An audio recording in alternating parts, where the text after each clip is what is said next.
กงหน่อไม้มื้อนี้นะปิ้งปลาเด้หมกมักลิ้นไม้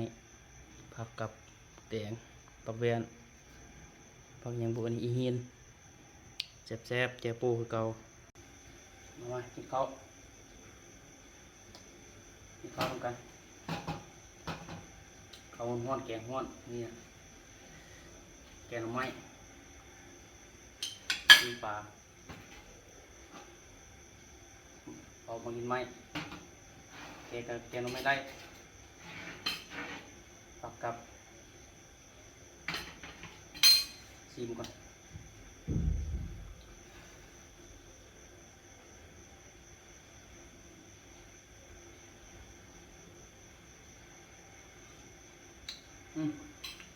แจโป้เลยผักสุดมาเด้อ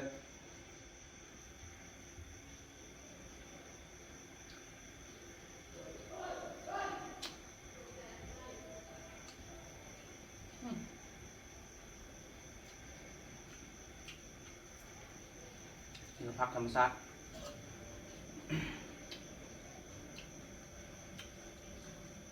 แซ่บสุดแล้ว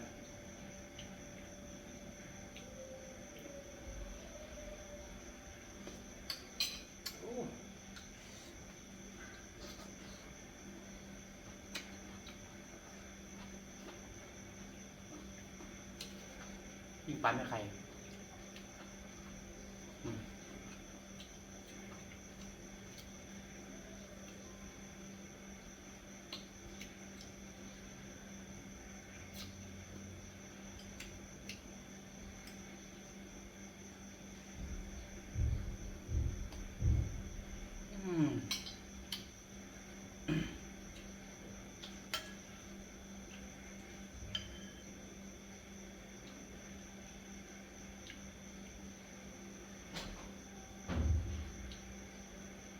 ยังห้วนอยู่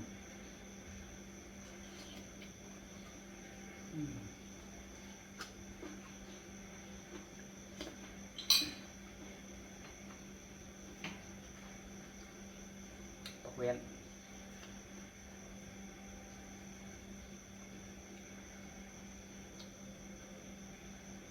แกงหน่อไม้มันก็แม่นแนวมาดูเลย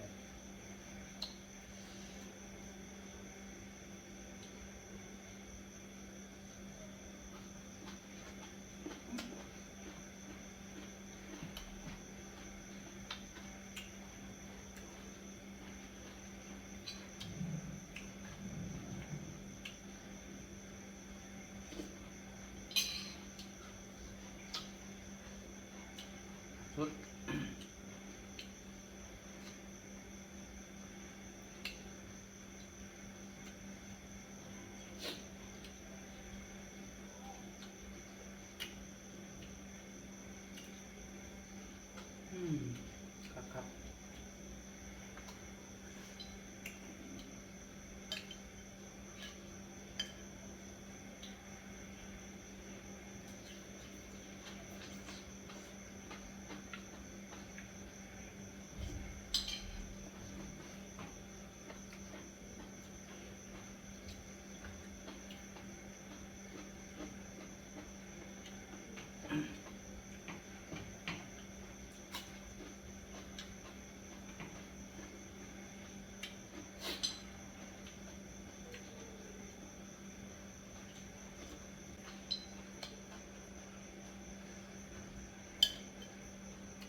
อดเลย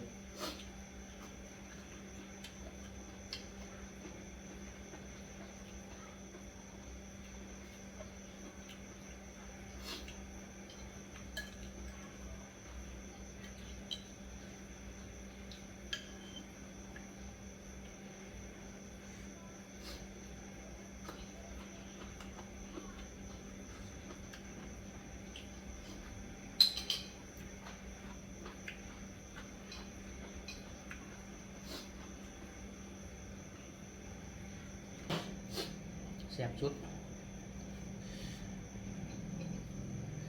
แกงสดฮ้อนแซ่บ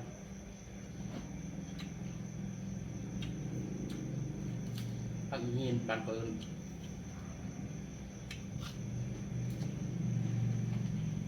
ผักแว่นน้อย